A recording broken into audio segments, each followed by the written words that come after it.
At first, it feels almost holy.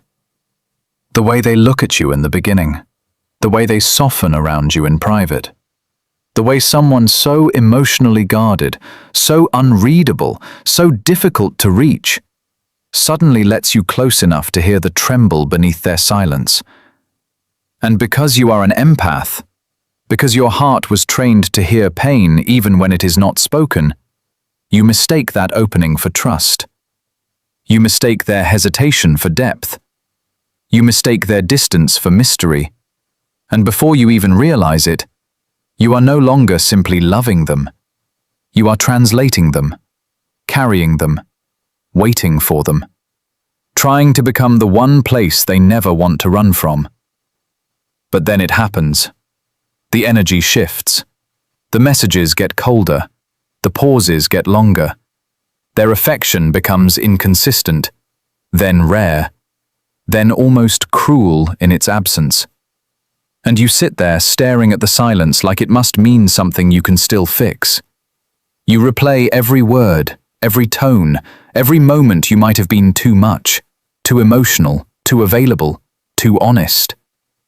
You wonder how someone who once seemed to feel safest with you can suddenly act as if your love is pressure, as if your presence is weight, as if the very warmth that drew them in is now the reason they need to escape.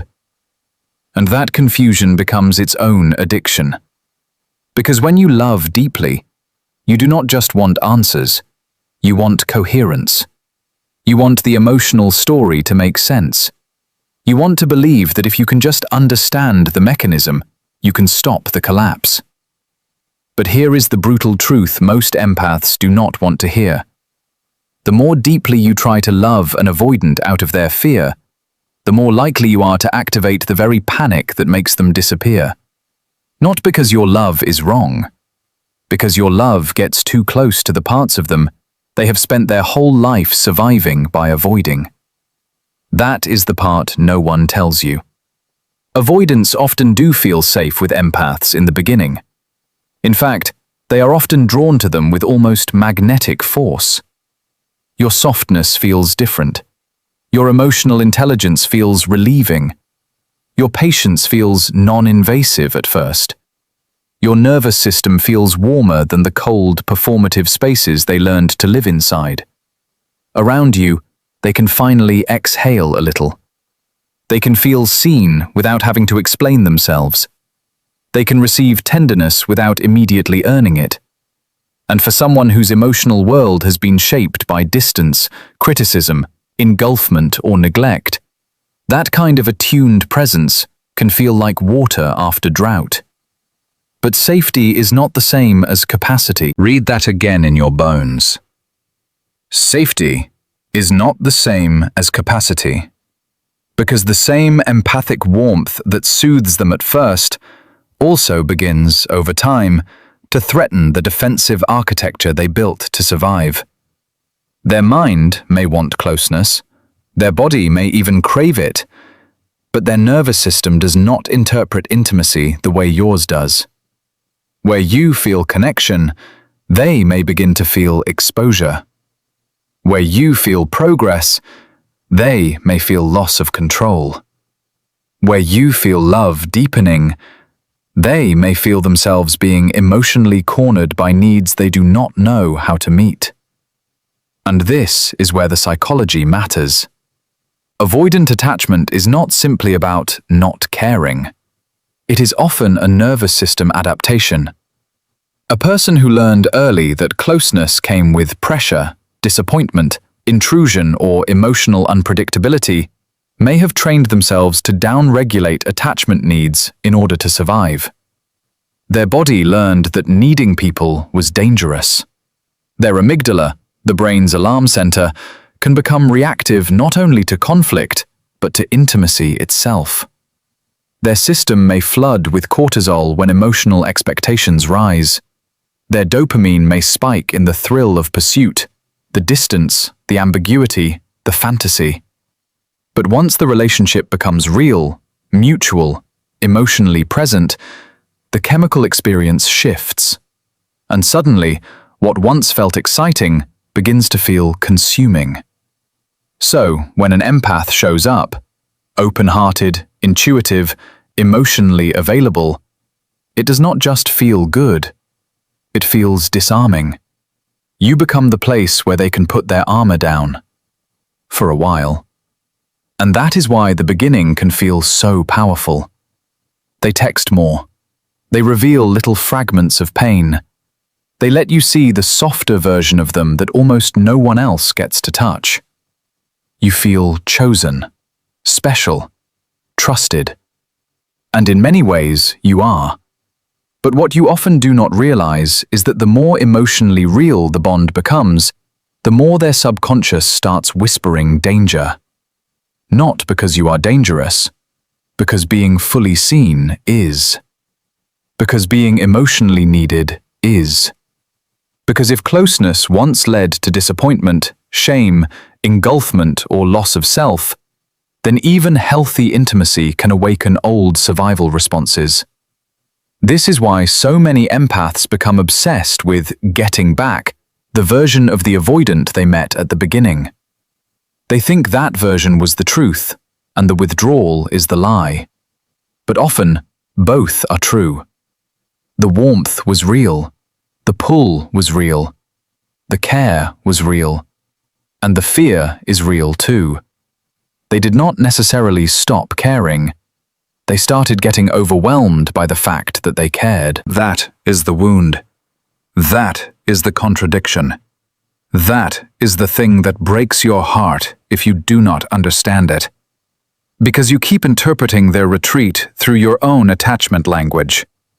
If I care, I move closer. If I miss someone, I reach out. If something matters, I fight for it. But that is not always what an avoidant nervous system does. Sometimes caring activates panic. Missing you activates suppression. Emotional dependence activates shame. So instead of moving toward the feeling, they move away from the source of it. They numb. They delay. They distract. They detach. Not because nothing is there, but because too much is there, and they have no safe internal structure to hold it. This is why silence becomes the core concept you must understand. Silence is rarely empty in avoidant dynamics. Silence is often crowded. Crowded with unsent texts, crowded with rationalizations, crowded with body tension they cannot name, crowded with the urge to reach for you and the fear of what reaching means. Crowded with thoughts like, I need space, I'm losing myself, this is getting too intense, why do I feel trapped? Why can't I just be normal? Why do I miss them and resent them at the same time? And because they do not know how to metabolize those contradictions, they do what they have always done. They disappear into distance and call it clarity. Meanwhile, you are left bleeding meaning into every absence. You tell yourself, maybe if you just stay gentle enough, patient enough, understanding enough, they will realize you are safe and stop running. But here is the part that changes everything. Your over-understanding can actually help preserve the pattern. Every time you chase, explain, rescue, decode, soothe, and absorb the emotional labor of two people, you accidentally remove the friction that would have forced them to confront their own defenses. You become the buffer between them and their discomfort, and they learn that they can retreat, while you keep the connection alive. This is where the power dynamic quietly breaks. Not because you love too much, but because you keep offering your emotional availability to someone who experiences intimacy as something to manage, not something to honor. Imagine the scene. They pull back for 2 days, then 4, then a week. Your chest tightens, your thoughts race, Your body goes into protest. You check your phone as if it holds oxygen. You draft messages you never send. Then, finally, you send one. Careful, warm, unthreatening, trying not to sound hurt. They respond just enough to keep the bond from dying, but not enough to nourish it. And because the relief of getting anything from them hits your nervous system like a dopamine drip, you accept crumbs as proof of connection. That is how self-abandonment becomes romanticized. That is how emotional starvation starts feeling like devotion. That is how an empath begins to confuse endurance with love. But the pattern does not break when you love harder. It breaks when you stop making their avoidance the center of your identity. Because something very strange happens when you stop reacting the way they unconsciously expect. When you stop flooding the silence with reassurance. When you stop over-explaining your heart. When you stop volunteering your softness to someone who only knows how to visit it, not protect it. When you stop collapsing every time they pull away, the entire energetic field changes. And yes, this is often the moment they begin to feel your absence. Not the performative absence, not the manipulative game. Real absence. The absence of your emotional labor. The absence of your constant access. The absence of the nervous system regulation they were quietly borrowing from you. Because make no mistake, avoidants often feel safest with empaths because empaths regulate the space. You are the one who brings warmth after coldness, repair after rupture, meaning after ambiguity. You carry the emotional rhythm. You make the relationship feel alive even when they are withholding. And once that labor is gone, they are left alone with a silence that no longer protects them.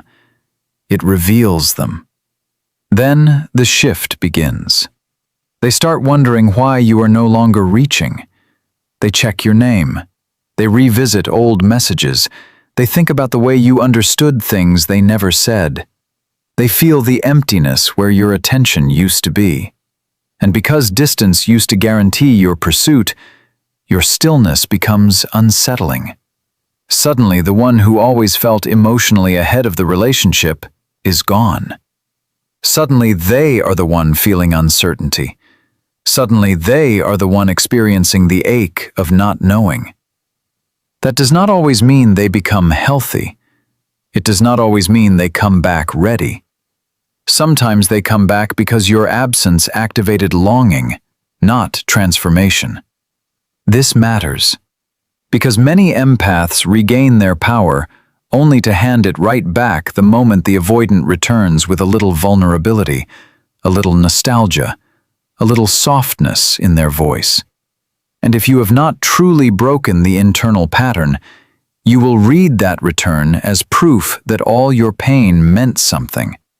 You will want to believe they finally understand. You will want to pour again. To rescue again, to reopen the door before they have demonstrated any real capacity to stay. But attention is not accountability. Missing you is not the same as being able to love you well. A moment of longing is not a rebuilt nervous system, and if you forget that, the cycle will repeat with even sharper teeth. Because now you will know they can feel your loss. And that knowledge can become another trap. You will start using detachment as strategy instead of truth. You will try to manage their emotions instead of returning to your own center. You will become hyper-vigilant in a new way, less openly needy, perhaps, but still emotionally organized around whether they are moving toward you or away from you. That is not freedom. That is just more sophisticated captivity. The real break in the pattern is quieter than revenge and deeper than role reversal. It is the moment you stop needing their confusion to validate your worth. It is the moment you stop treating your capacity to understand wounded people as evidence that you are meant to stay and bleed for them. It is the moment you realize that being able to feel someone's pain does not obligate you to become its home. Let that land. You can understand them and still leave.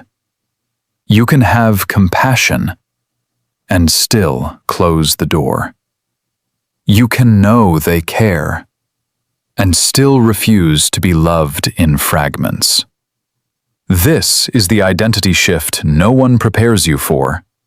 Because when you have spent so much of your life being the safe place for others, choosing yourself can initially feel cruel. Your body may confuse self-respect with abandonment. Your conditioning may whisper that if you were just softer, wiser, calmer, more healed, you could have saved the connection. But that voice is old. That voice was built in the version of you who thought love had to be earned through emotional labor. It doesn't. Real love does not ask you to prove your value by surviving deprivation. Real intimacy does not punish you for having a heart. Real safety is not being tolerated in someone's moments of openness and discarded in their moments of fear. And the most powerful thing you can do is stop glamorizing your own pain just because it came wrapped in chemistry. Because yes, the chemistry can be intoxicating. The push-pull, the rare tenderness, the intermittent reinforcement, the dopamine of almost, the cortisol of uncertainty, the hope, the withdrawal, the reunion. It can feel transcendent precisely because it destabilizes you.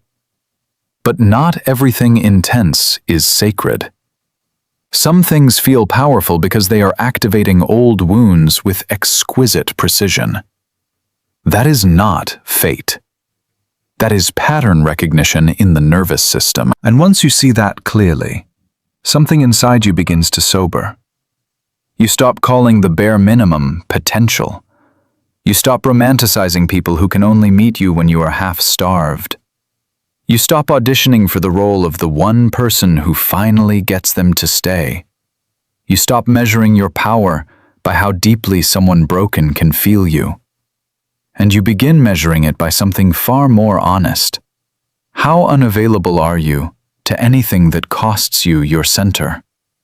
That is where your real magnetism begins, not in chasing, not in proving, not in becoming less emotional so someone emotionally restricted can tolerate you. Your power begins when your presence is no longer a public utility for the emotionally confused. When your empathy is no longer an open wound everyone gets to lean on. When your softness develops a spine. Because then, even if they come back, the script is no longer the same. You are no longer standing at the door desperate to be chosen. You are standing in your own life, evaluating, listening, watching. Not just whether they miss you, but whether they have learned how to stay with discomfort without converting it into distance. Whether they can name their fear instead of punishing you with it. Whether they can hold intimacy without framing it as pressure. Whether they can offer consistency, not just connection. And if they cannot, you do not collapse. You do not bargain. You do not turn their limitation into your self-doubt. You let reality be reality.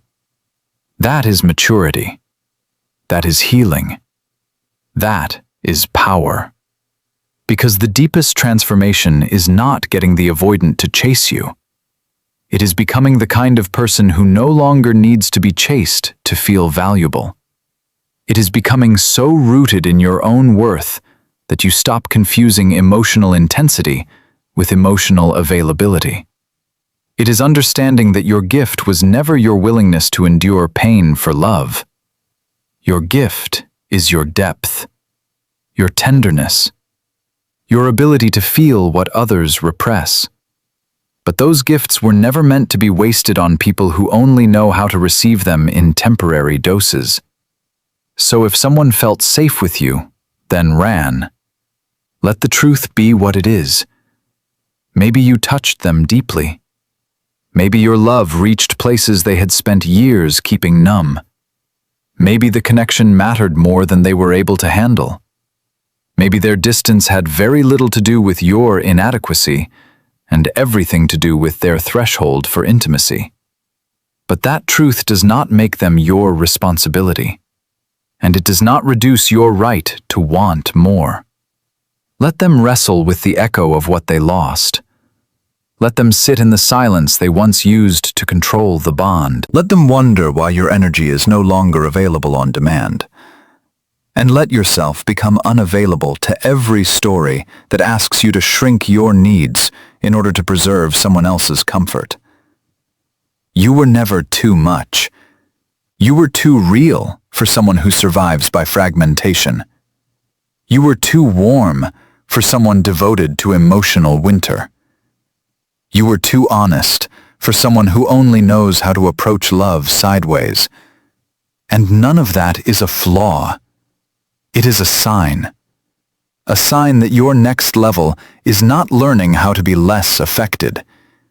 It is learning how to stop offering your heart where it has to beg for reciprocity.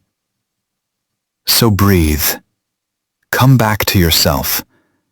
Let your nervous system unclench from the obsession of decoding someone who refuses to meet you in clarity. Let your body learn a new definition of safety. One that does not require silence, guessing, overfunctioning, or emotional hunger.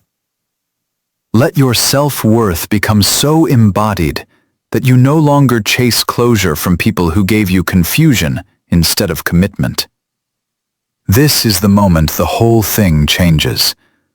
Not when they text, not when they return, not when they finally say they were scared. Now. When you decide that being deeply loving will never again mean being deeply available to inconsistency. Now, when you understand that your empathy is sacred, not automatic.